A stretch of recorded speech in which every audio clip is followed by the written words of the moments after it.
Sí, se ha estado hablando y se habló durante toda la campaña electoral del año pasado, parece mentira, cómo se politiza todo o se partidiza todo y muchas veces conceptos que pueden ser sociales, de vida, filosóficos, se partidizan. Y se habló en su momento del mérito y de la meritocracia. Y hoy se vuelve a hablar de esto porque en esta marcha que se hizo el día, cuando fue sábado, los ciudadanos, yo lo escuché en Buenos Aires sobre todo, ¿no? Decían, de parte de Lombardi, que es uno de los funcionarios de Cambiemos, meritocracia es salir a defender nuestros derechos, meritocracia es respetar la República, meritocracia es expresarnos libremente. Bueno, para esto estamos en comunicación con Pablo Atencio. Pablo, ¿cómo estás? Buenas tardes. Hola Jorge, ¿cómo anda? Acá bueno, la verdad, este día. mira Pablo, la verdad que ayúdame a entender, ¿por qué hay algunas personas o por qué se cuestiona el tema de la meritocracia y el del mérito? Porque yo digo, che, mira, yo no vengo de una familia muy rica, voy a hacer el paralelismo con Batistuta, digamos, que dijo algo parecido ayer, pero he podido estudiar, he podido hacer mi maestría, estoy haciendo la tesis para el doctorado, ya viejo, es verdad. Tengo mi familia, todo fruto de mi esfuerzo. Algún mérito tengo. ¿Qué tiene de malo eso? Claro, bueno, hay varios puntos para reflexionar acá. Primero, vamos a definir muy brevemente lo que es meritocracia en muy pocas palabras. Esto llevaría mucho más tiempo. Pero podríamos considerarlo como una forma de gobierno en donde gobiernan los mejores en base a méritos, ¿no? El primer punto para reflexionar cortito es que en el sistema de gobierno de la Argentina es un sistema de gobierno democrático y no meritocrático. Eso quiere decir que el pueblo gobierna a través de sus representantes y no de un grupo, ¿no? Perdón, Otro punto, perdón sí. que te interrumpa. Cuando hablamos de meritocrático, ¿podríamos irnos a aquella clasificación griega de aristocrático? Y el problema es que con los conceptos en general hay una polisemia. ¿Qué quiere decir? Hay una carga de significados que van cambiando, sí, no se mantienen en el curso del tiempo, ¿no? Entonces hay que ir por menos tratando de ubicar los significados en los contextos determinados. Por ejemplo, hoy en la actualidad se habla mucho de meritocracia en ese sentido, como gobierno de los mejores, vamos a ponerlo entre comillas, y ese gobierno de los mejores supuestamente tendría que tomar las decisiones con respecto a toda la sociedad. Es muy difícil rebatir ese argumento. Deberíamos tener el gobierno de los mejores. Es que el problema es que es muy difícil establecer quiénes son los mejores. Ahí está. Claro, porque por eso vuelvo a repetir que el sistema de gobierno en Argentina es democrático, o sea que el pueblo gobierna a través de sus representantes y no a través de un grupo que supuestamente podrían ser los mejores. Un punto para empezar a problematizar esto tiene que ver con el mérito. El mérito, por lo general, está muy relacionado con el esfuerzo individual en relación a la obtención de merecimientos. En el deporte, por ejemplo, es el mejor aquel que obtiene mejores resultados y hace mayores esfuerzos, ¿no? Ahora, el problema es que es muy difícil determinar quiénes son los mejores. Mira, yo te voy a poner un ejemplo muy clásico con respecto al fútbol. Es muy difícil determinar quién es el mejor jugador del fútbol de todos los tiempos. Para mí no tengo dudas, para mí es Maradona. Muy bien, yo también. Pero Messi tiene más títulos que Maradona. Entonces ahí es muy difícil determinar quién es el mejor jugador, ¿viste? Muy bien. Para decir quiénes toman las decisiones. Y otra cuestión que es muy importante para pensar es que quien haya tenido éxito en alguna actividad determinada no significa que lo vaya a tener en otra actividad. Por ejemplo, en el campo de la política suele suceder que se le atribuye a quien haya tenido un éxito a nivel comercial, si se quiere, o empresarial, va a tener el mismo éxito en el campo de la política, y esto no sucede. Hay numerosos ejemplos al respecto sobre eso. Vamos a dar un ejemplo para no caer en la Argentina. Fox. ¿Te acordás de Vicente Fox? Bueno, claro. En México. Era un tipo que venía con toda, un outsider de la política, que había tenido éxito en todo lo que había hecho, y después resulta que chocó México. Claro. Bueno, pues tendríamos que nombrar en eso también a Trump, ¿no? Que viene también del campo empresarial y digamos que los resultados más allá de la pandemia no están siendo muy óptimos. Sí. Pero hay un tema que me parece no menor en relación a esto para reflexionar, es que el mérito por lo general está relacionado al esfuerzo individual, pero ningún esfuerzo individual se alcanza sin el esfuerzo colectivo. Hay un grupo, sigamos con el ejemplo del fútbol. Sí. Maradona no hubiese sido lo que fue, ni Messi no hubiera sido lo que fue sin el esfuerzo individual de él, pero también sin el esfuerzo colectivo. Fíjate vos que la meritocracia le da mucho reconocimiento al esfuerzo individual, pero muy poco al esfuerzo colectivo, que hace posible que también el esfuerzo individual sea, digamos, considerado, en este caso podríamos ser Messi o Maradona, los mejores, ¿viste? Está bien eso que estás diciendo. Ahí voy cayendo, Claro. Pablo, porque, por ejemplo, a ver, Messi, fantástico, un montón de botines de oro, yo no sé si 6, pero cuando se le fueron sus compañeros, Iniesta, Xavi y todos estos que lo proveían de fútbol, que se esforzaban también, y digamos, la formación del Barcelona no fue tan poderosa y conveniente para Messi en términos futbolísticos, como que fue un Barcelona apagado y Messi no logró nada este año pasado, ¿no? Claro, más allá de que, bueno, ahí abrimos una ventana hacia el campo del deporte, pero no quería reducirlo ahí, porque hay premios individuales y premios colectivos, pero para la meritocracia lo único que vale son los premios individuales. Y este es un problema, porque los premios individuales sin los premios colectivos no se pueden alcanzar. Lo mismo pasa en el campo de la sociedad. Fíjate vos un dato no menor. La meritocracia, por ejemplo, está muy relacionada o hace un culto, si se quiere, a las libertades individuales, ¿viste? Sí.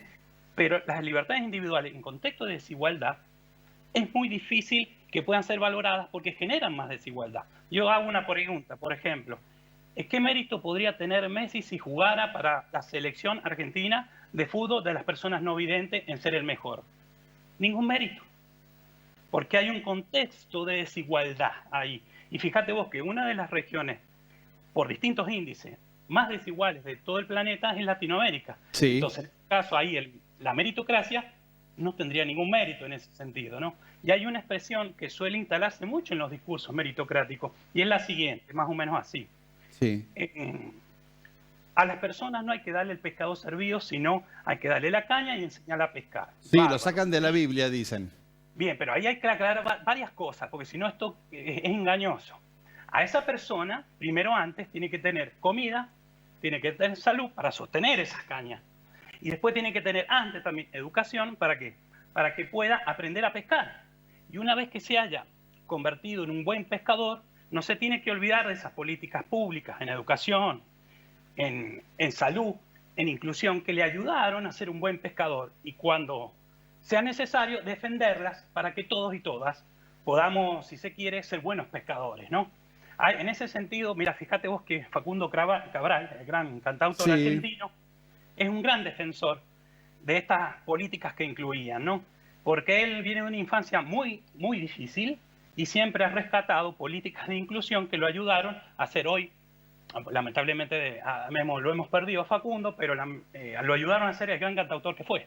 Entonces ahí me parece que los argumentos un poco de la meritocracia se empiezan a desgranar y descontextualizar, y es muy difícil encontrarle en estos contextos un mérito a la meritocracia, ¿no? Claro, es como decís, América Latina tiene, digamos, la heterogeneidad estructural más fuerte, quizá comparado ya ni siquiera con África, y la cuestión tiene que ver también con la igualdad de oportunidades.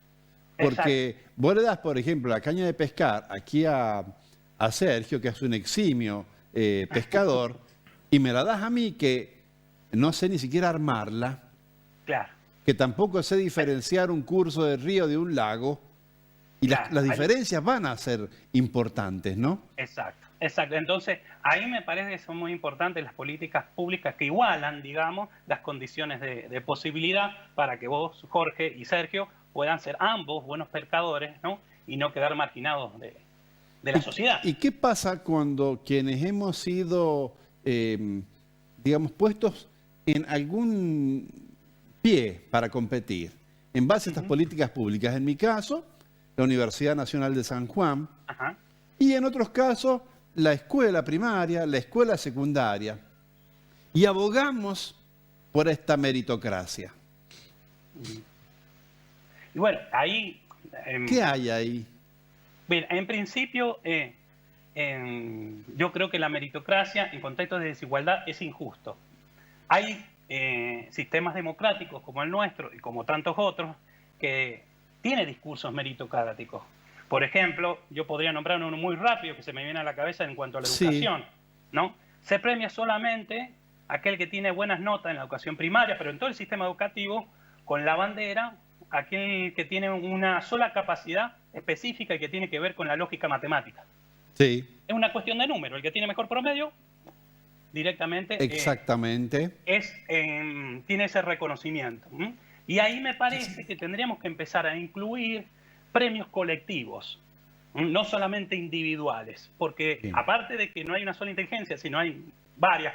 Gartner lo trabaja bastante con las inteligencias múltiples, Sí. pero más allá de eso me parece que tienen que empezar a haber institucionalmente premios colectivos. Por eso va a ir configurando y va a ir fortificando la idea de democracia y no tanto de meritocracia en contextos lamentablemente de desigualdad como los que vivimos. Ese es un desafío que creo queda por venir. Vos sabés que yo converso esto con determinada clase social, ¿viste? Que tampoco tiene mucha definición de clase, porque yo te digo, si vos dependés de un sueldo, sos de la clase obrera. No me vengas a decir que sos de la clase media. Claro. Y converso con ellos y me dicen, uy, siempre nivelando para abajo con esto de que no a la meritocracia. Si el tipo de un conjunto de 30 alumnos hay 2 o 3 que sacan mejor promedio y los otros son más lentejas, ¿por qué tienen que estar todos lo mismo? ¿Por qué tiene que ser lo mismo? Yo no digo que sea lo mismo, para nada, pero sí es importante empezar a reconocer y premiar distintos esfuerzos, no solamente el individual, sino premiar el individual y premiar también el colectivo. No son opuestos, sino que son complementarios. Ahora, ha prevalecido más que nada el individual, no ha prevalecido tanto el reconocimiento colectivo. Y eso tiene que ver con un complejo de historias largas, pero si uno solamente hiciera un ejercicio de reflexión, Sí. yo pienso en primera persona, a dónde he llegado o mis pequeños logros que he obtenido, yo empiezo a pensar en un montón de personas que me han acompañado, familiares, amigos, vecinos, compañeros de trabajo, pero también empiezo a recordar que yo estudié en una universidad pública. Y esa universidad pública fue producto de una política de Estado, justamente tratando que sea igualadora. Por supuesto que está llena de desperfectos y demás, pero sí existe esa posibilidad. Entonces ahí me parece que tenemos que empezar a pensar en reconocimientos, no solamente individuales, sino colectivos. Eso va a fortalecer la democracia y creo que los contextos de desigualdad se van a disminuir. Y sobre todo, ¿no?, la idea de que de esta podemos salir entre todos, ¿no? Claro. No algunos sí y otros son los mantenidos. Claro que en realidad, mira, en realidad también ahí hay que discutir quiénes son los mantenidos o no. Yo te digo un solo dato nomás a nivel económico, y que la mayoría de los economistas lo saben. El impuesto que más aporta para el financiamiento del Estado es el IVA.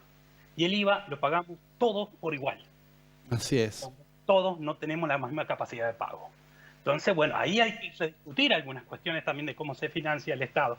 Y pensar también, no solamente en una cuestión de meritocracia, sino en una posibilidad de una sociedad de inclusión en donde todos estemos adentro y nadie quede afuera, ¿no? Muy bien explicado, Pablo, porque la verdad que era todo un desafío. Porque el sentido común que tiene que ver también con cierta colonización pedagógica, cultural, te dice, ay, che, tenemos que aplaudir el esfuerzo individual. Está bien, hay que aplaudirlo, pero hay que reconocer también el esfuerzo grupal. Totalmente, inclusive te digo más, Messi para ser quien fue, o Maradona para ser quien fue, necesitó hasta de sus contrincantes. No hay que desacreditar los contrincantes, porque también te constituye para ser quien uno es, ¿no? Muy bien, Pablo, ¿eh? Muy bien, muy bien. Muchas gracias, nos estamos viendo el próximo lunes o el otro. Un abrazo grandote. Chau, chau, y feliz primavera. Chau, nene. Chau, chau.